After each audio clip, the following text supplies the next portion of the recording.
Shalom, ketemu lagi dengan saya dalam segmen Teduh with SS. Pada kesempatan ini kita akan berbicara dengan satu tema, iman yang teguh.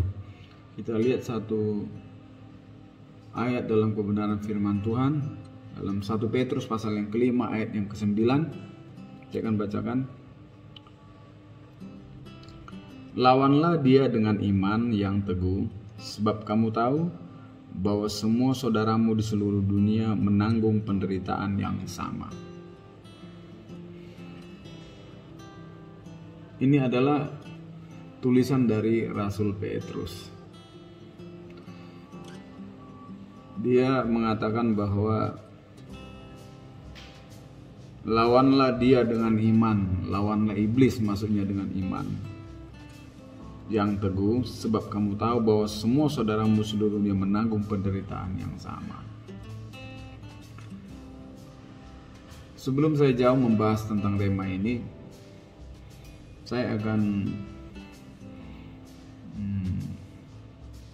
menceritakan bagaimana Petrus adalah murid Yesus yang cukup fenomenal sebenarnya. Dia adalah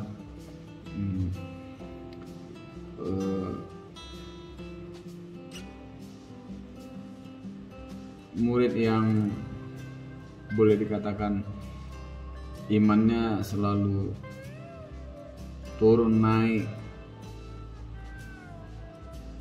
dan Petrus adalah orang yang pelin-pelan. Ini latar belakang Petrus sebelum dia menjadi rasul Tuhan yang luar biasa dipakai oleh Tuhan. Petrus pernah berkata di dalam Lukas pasal yang ke-22 ayat yang ke-33. Kita lihat Lukas 22 ayat yang ke-33. Jawab Petrus, "Tuhan, aku bersedia masuk penjara dan mati bersama-sama dengan Engkau." Ini pernyataan Petrus. Tuhan, aku bersedia masuk penjara dan mati bersama-sama dengan Engkau. Inilah keunikan dari Petrus, murid Yesus ini. Dia selalu mengumbar janji, dia selalu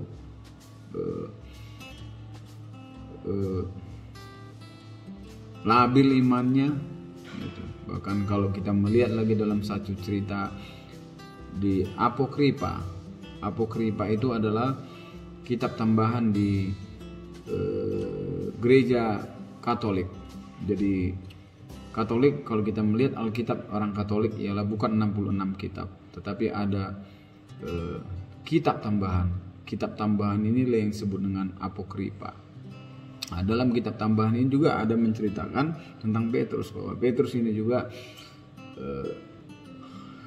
orang yang cukup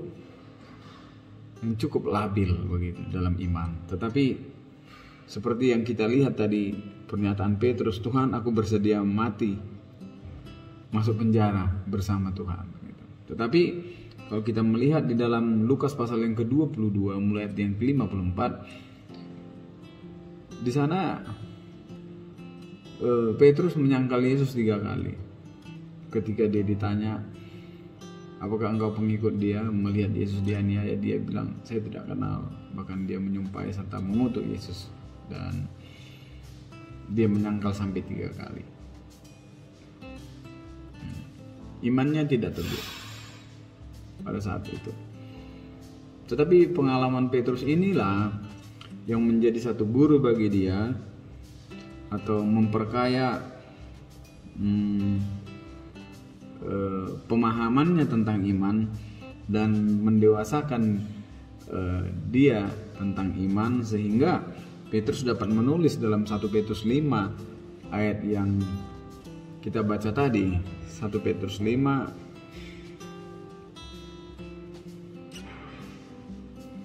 ayat yang ke-8 mulai saya bacakan. "Sadarlah dan berjaga-jagalah, lawanmu si iblis berjalan keliling sama seperti singa yang mengaum-aum dan mencari orang yang dapat ditelannya. Lawanlah dia dengan iman yang teguh, sebab kamu tahu bahwa semua saudaramu di seluruh dunia menanggung penderitaan yang sama. Luar biasa tuh pernyataan Petrus ini. Kalau kita melihat latar belakang dari Petrus ini, ada orang yang bimbang, ragu, pelin-pelan, bahkan pernah menyangkal Yesus. Tetapi dia dalam tulisannya 1 Petrus pasal yang kelima ayat yang ke-8 sampai ke-9 ini dia berkata, lawanlah, sadarlah dan berjaga-jagalah. Lawanlah si iblis dengan iman yang teguh. Ini tentang kisah daripada Petrus.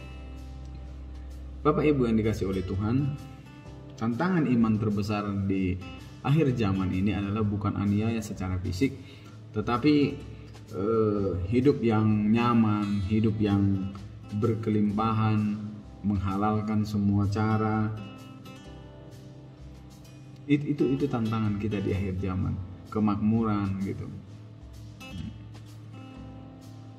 kegemerlapan dunia.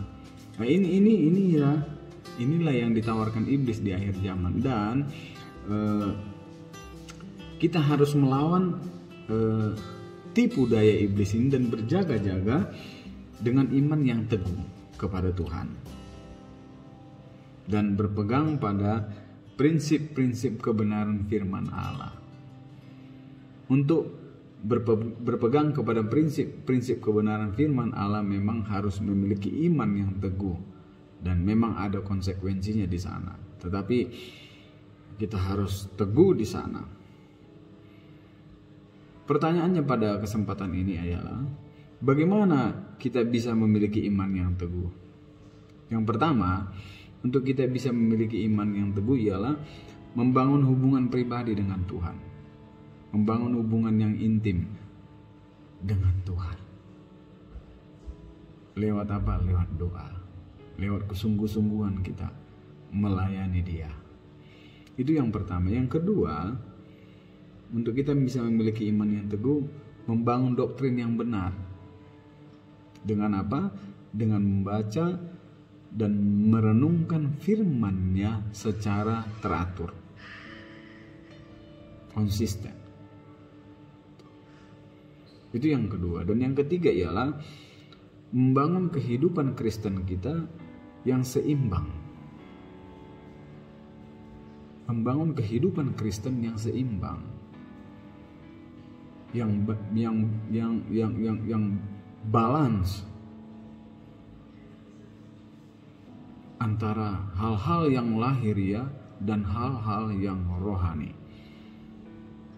Ini yang harus kita bangun, kehidupan Kristen kita yang seimbang.